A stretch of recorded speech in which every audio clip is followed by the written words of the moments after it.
애플의 창시자인 그 스티브 잡스는 내가 소크라테스와 점심 식사를 할 수 있다면 애플의 모든 기술을 다 내어줄 수 있다, 이런 말을 했어요.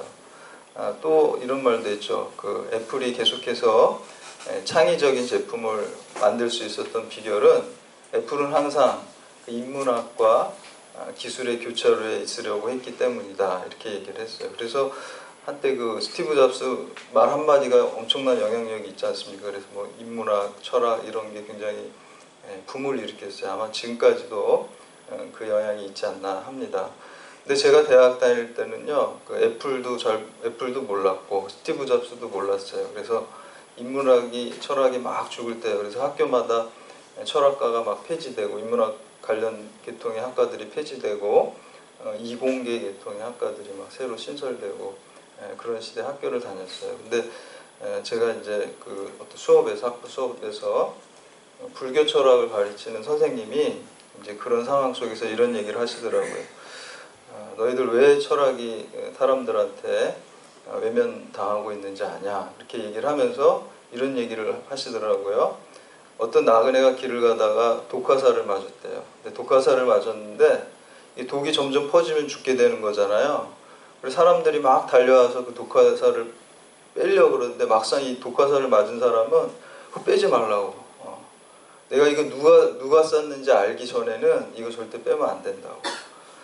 그리고 어떤 방향에서 이 화살이 날아왔는지 알기 전에는 이 화살을 빼면 안 된다고. 또 그 화살을 쏜 사람이 피부색이 검은지 또 흰색인지 그거 알기 전에 빼면 안 된다고. 그리고 이 날라온 이 화살의 나무가 대나무인지 물풀의 나무인지 알기 전에 이거 빼면 안 된다고. 그리고 이 화살에 있는 깃털이 독수리 털인지 매의 털인지 그거 알기 전에 이거 빼면 안 된다고. 근데 그거 얘기하다가 그 사람 독이 다 퍼져서 죽게 됐다는 거예요. 그거 어떻게 하면 됩니까?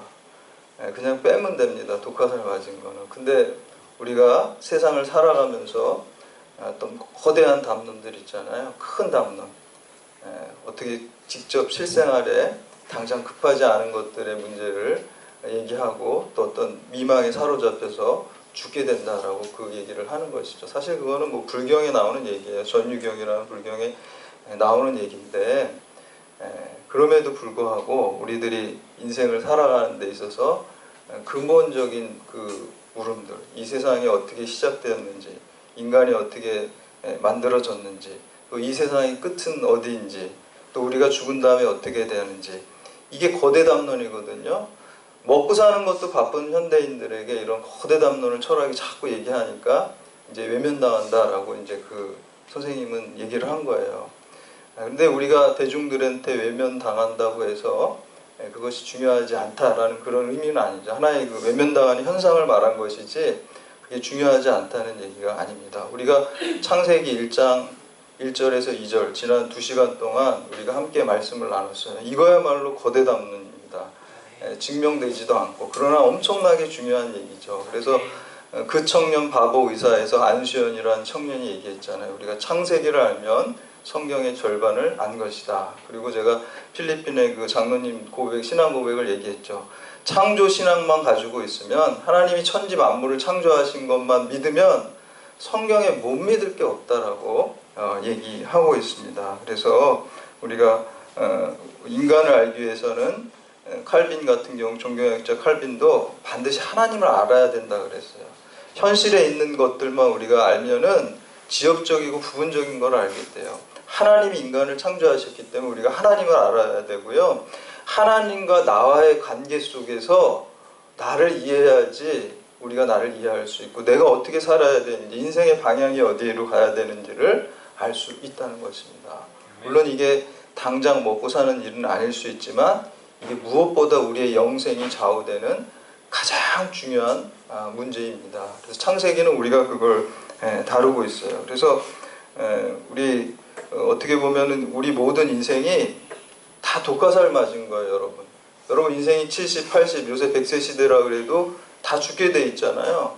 우리가 죄의 독화살을 다 맞았어요. 아담으로 인해서 원죄의 독화살을 맞았고요. 우리 스스로 지는 죄적인 DNA 때문에 또 자범죄를 짓잖아요.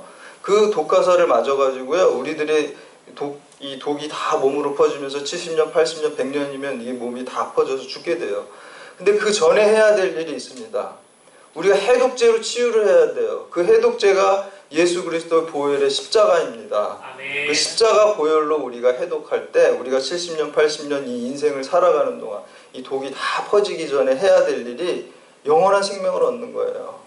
여러분, 인생의 목적은 영생을 얻는 거예요. 그렇기 때문에 우리가 그 독이 우리 가운데, 죄의 독이 퍼져나갈 때 해독제인 예수 그리스도의 십자가 보혈을 붙들게 되면, 해독제가 우리 가운데 임재하게 되면 우리가 비록 육신은 죽지만 우리 영혼이 주님 앞에서 영생 복락을 누리게 되는 것입니다. 그래서 우리가 오늘 창세기를 함께 나누는 게 중요합니다.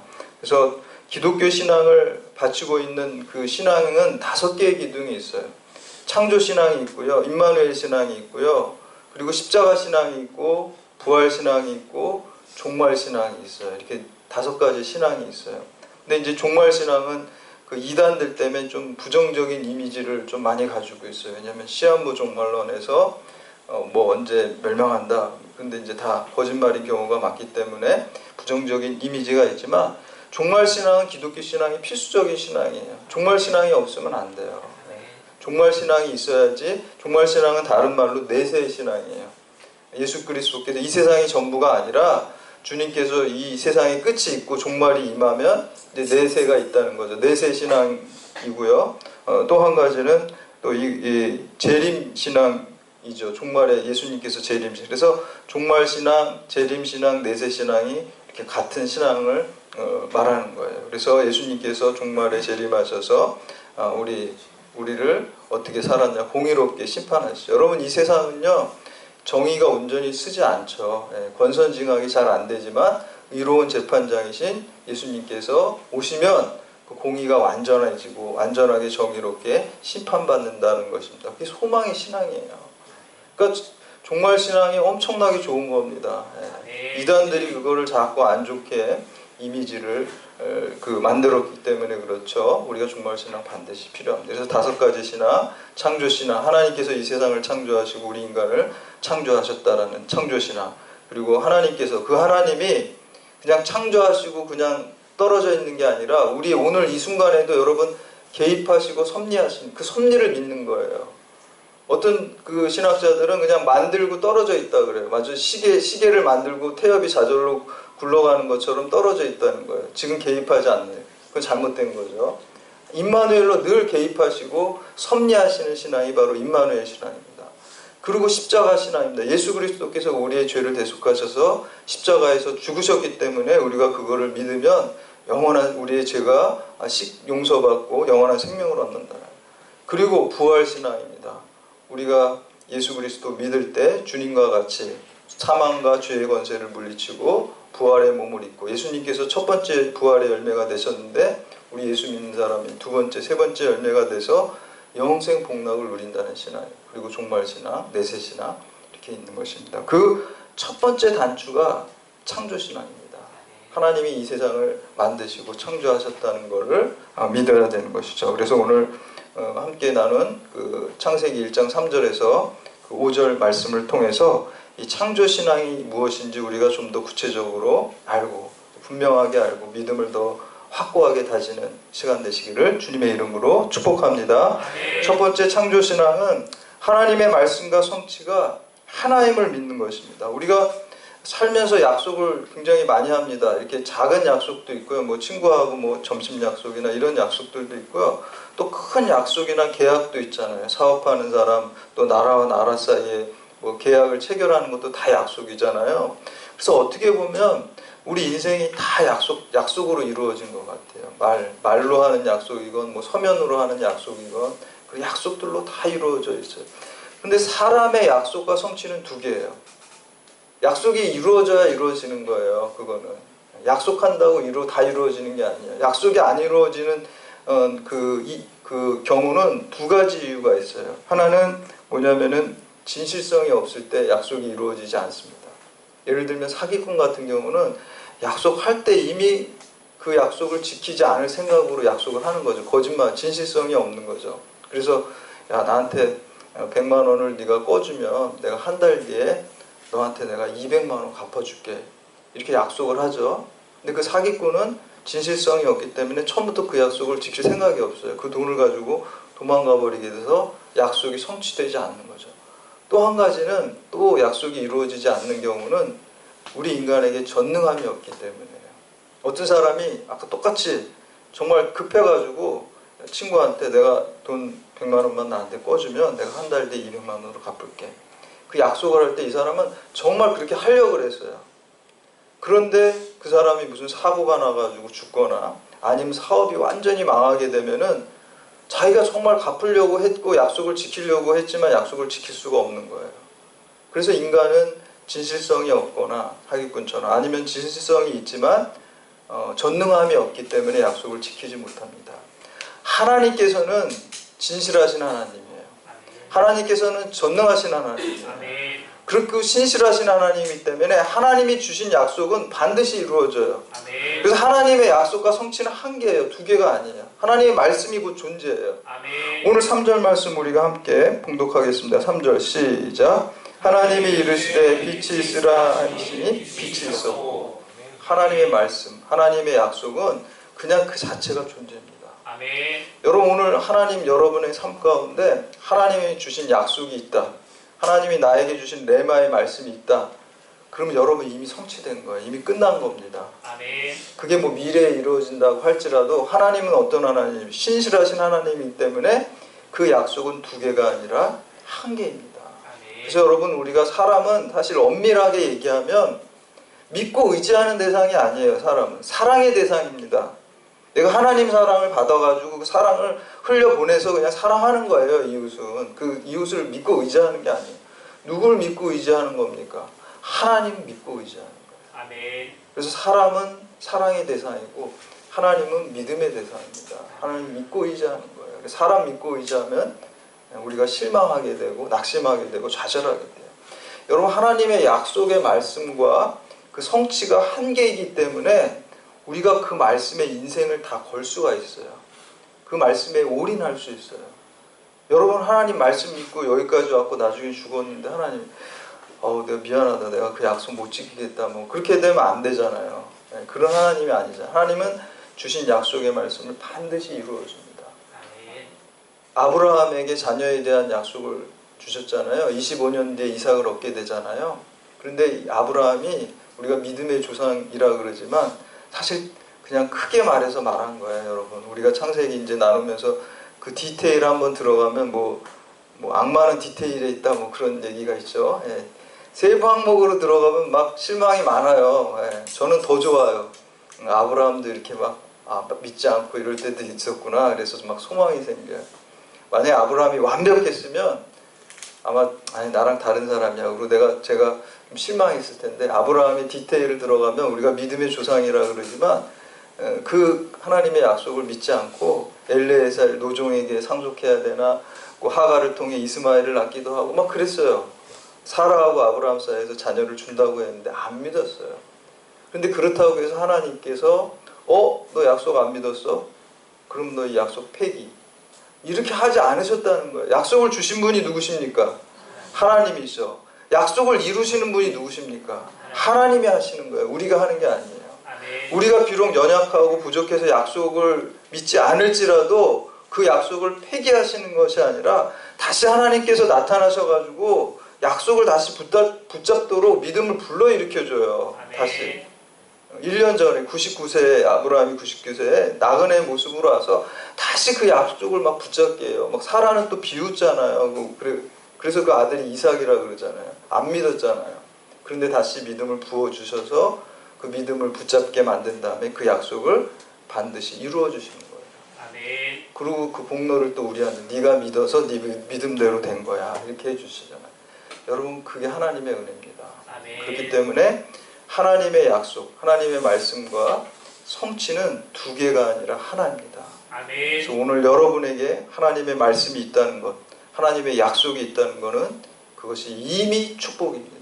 그것이 반드시 이루어지는 것입니다. 아멘. 두 번째는 천지 창조 첫째 날 빛의 창조는 하나님의 빛, 생명의 빛, 구원의 빛, 진리의 빛입니다. 우리가 빛하면 보통 자연에서 빛하면 뭘 생각합니까? 태양의 빛을 보통 우리가 생각을 하게 됩니다. 그런데 이 모세가 지금 창세기를 쓰면서 이 창세기 1차 독자가 이제 이스라엘 백성들이잖아요. 출애굽을 경험한 이스라엘 백성들인데 이 사람들은 태양빛이 아닌 빛을 경험했어요.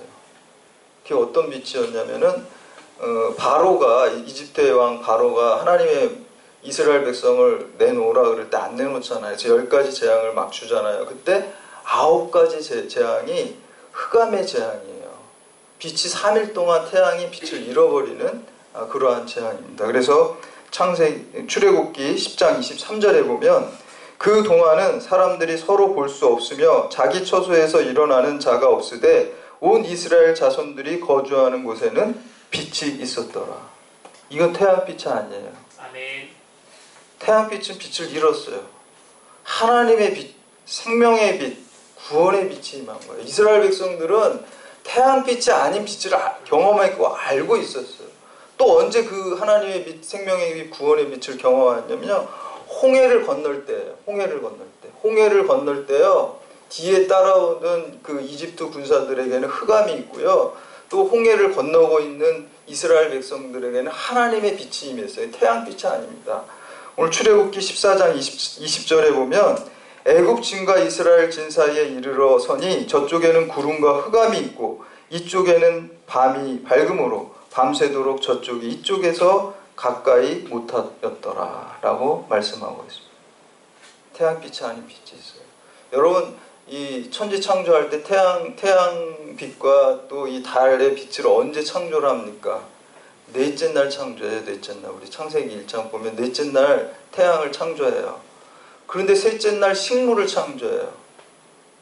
예, 상식적으로 안 맞죠. 식물이 뭘 해서 자라납니까? 광합성을 하는 거잖아요. 태양께서. 근데 식물이 먼저 있었고요. 채소가 먼저 있었고 그 다음에 태양이 있었다는 거예요. 논리적으로 맞지 않습니다. 근데 여기에 중요한 메시지가 있어요. 자연의 질서, 창조의 질서를 하나님이 만드셨지만 그 자연의 질서를 통해서 생명이 자라나는 것도 결국에는 뭐가 있어야 되면 하나님의 생명의 빛이 있어야 그것도 가능하다는 겁니다. 그 메시지를 주는 거예요. 그래서 식물이 태양보다 먼저 창조가 된 겁니다. 하나님의 빛이 있어야 돼요. 여러분 사도 바울이 그 다메섹으로 가다가 부활하신 예수님을 만나잖아요. 그럴 때 뭐라고 합니까? 정오의 빛보다 더 밝은 빛으로 부활하신 주님이 임재하셨다고 그랬어요. 여러분 중동 지역의 정오 낮 12시에 태양빛이 얼마나 강렬하겠습니까?